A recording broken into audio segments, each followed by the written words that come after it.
Hello friends, welcome to my YouTube channel. तो जैसे कि आप जानते हैं, मैंने प्रीवियस वीडियो में आपके साथ डिस्कस किया था सेल के बारे में। तो ऐसे ही मैं आज आपके साथ डिस्कस करने वाली सेल ऑर्गेनेल, जो कि सेल ऑर्गेनेल जैसे कि हमें पता है कि हमारे बॉडी के अंदर बहुत सारे ऑर्गन्स होते हैं, ऐसे ही सेल के अंदर भी अपने कुछ ऑर्गेनेल्स होते हैं। ठीक है, अब हमने डिस्कस किया था, मैंने आपको शॉर्टली बताया था कि सेल स्ट्रक्चर के बारे में क्या क्या प्रेजेंट होता है हमारे सेल स्ट्रक्चर में। लेकिन अब मैं कुछ टॉपिक आपको जो सेल ऑर्गेनेल्स हैं उनको डिटेल में पढ़ाऊंगी। तो सबसे पहले मैंने स्टार्ट किया है न्यूक्लियस।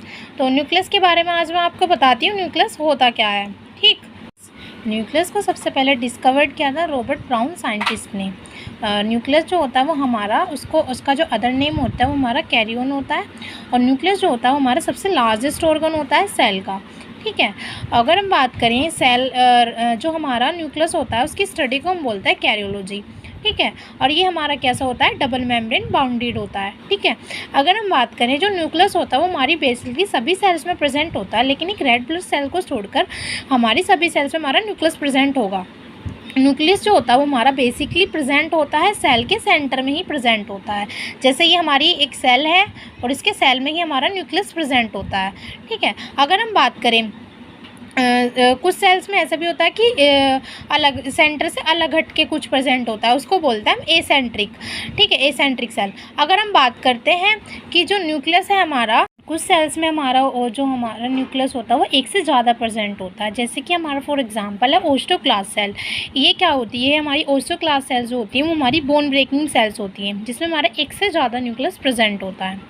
क्या करता है, न्यूक्लियस मेटाबॉलिक एक्टिविटीज़ को कंट्रोल करता है और इसमें हमारा क्या होता है, इनक्लोज रखता है जेनेटिक इन्फॉर्मेशन को।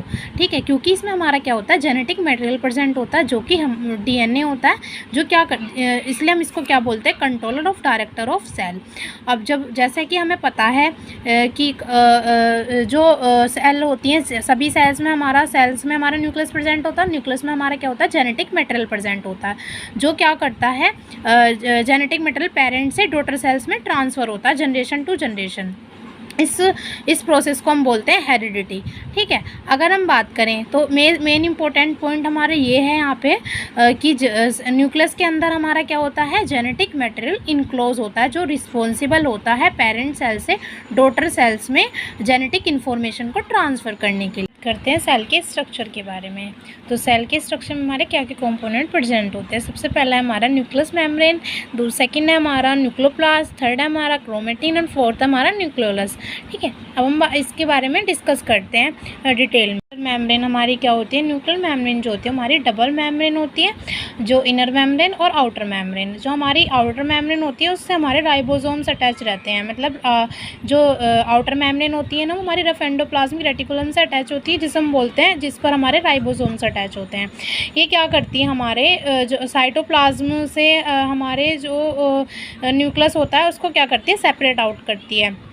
अब कह सकते हैं कि एज अ बैरियर वर्क करती है और प्रिवेंट करती है लार्ज प्रोटीन मॉलिक्यूल्स को। ठीक है, अब हम बात करते हैं न्यूक्लियोप्लाज्म की। न्यूक्लियोप्लाज्म में हमारे क्या होते हैं, हमारे कुछ एंजाइम्स प्रेजेंट होते हैं और न्यूक्लियोटाइड्स प्रेजेंट होते हैं, जो हेल्प करते हैं डीएनए रेप्लिकेशन में। अब हमारा डीएनए रेप्लिकेशन क्या होता है, जब हमारे न्यूक्लियस में हमें पता है कि जेनेटिक मटेरियल प्रेजेंट होता है, जेनेटिक मटेरियल की आइडेंटिकल कॉपीज़ बन जाना, यानी डीएनए की आइडेंटिकल कॉपीज़ बन जाना, उसको ही हम बोलते हैं क्या, डीएनए रेप्लिकेशन। यानी कि जो भी हमारी सेल है, जैसे पेरेंट सेल से जेनेटिक मटेरियल जो ट्रांसफ़र हो रहा है कहाँ पर, डॉटर सेल्स में, तो उसकी कॉपी, डीएनए की कॉपीज़ बन जाना, उसको ही हम बोलते हैं क्या, डीएनए रेप्लिकेशन। तो न्यूक्लियोप्लाज्म हमारा क्या क्या प्रेजेंट होता है, एंजाइम्स एंड न्यूक्लियोटाइड, जो हेल्प करते हैं किसमें, डीएनए रेप्लिकेशन में। अब हम बात करते हैं क्रोमेटिन की। क्रोमेटिन हमारा क्या है, इसमें इसका जो स्ट्रक्चर होता है वो थ्रेड लाइक स्ट्रक्चर होता है। जैसे ही हमारा न्यूक्लियस है और न्यूक्लियस में हमारा ऐसे थ्रेड लाइक स्ट्रक्चर बना होता है। ठीक है, लेकिन अगर हम बात करें, ये जब तक रहता है जब तक कि जो हमारी जो सेल है वो इंटरफेज में रहती है, यानी डिवाइड नहीं होती तब तक। और जब सेल हमारी डिवाइड होती है तो जो हमारा क्रोमेटिन होता है उसकी एक पर्टिकुलर शेप बन जाती है न्यूक्लियस में। जैसे ये न्यूक्लियोलस हो गया और ये हमारा क्या हो गया, क्रोमोसोम बना लेगा, मतलब कंडेंस होके जो हमारा क्रोमेटिन होगा। अब हम बात करते हैं क्रोमेटिन में हमारा क्या क्या प्रेजेंट होता है, डीएनए, डीऑक्सीराइबोस न्यूक्लिक एसिड और हिस्टोन प्रोटीन्स। ठीक है, क्या होता है हमारा पेरेंट से ऑफस्प्रिंग, मतलब कि कह सकते हैं कि जो हमारी सेल डिवाइड होती है तो एक सेल से दूसरी सेल्स में क्या होता है, डीऑक्सीराइबो न्यूक्लिक एसिड और हिस्टोन प्रोटीन जो हमारे क्रोमेटिन में प्रेजेंट है वो क्या होता रहता है, ट्रांसफ़र होते रहते हैं पेरेंट सेल से डॉटर सेल में। अब हम बात करते हैं न्यूक्लियोलस की। अब हम बात करते हैं न्यूक्लियोलस। न्यूक्लियोलस क्या है हमारा, ये हमारा लार्जेस्ट है और मेम्ब्रेनलेस, मतलब इसकी कोई मेम्ब्रेन नहीं होती। ठीक है, जो कि हमारा न्यूक्लियोप्लाज्म में प्रेजेंट होता है। ठीक है, अगर हम बात करें इसको, ये क्या करता है, राइबोसोम की मतलब राइबोसोम को मैन्युफैक्चर करता है।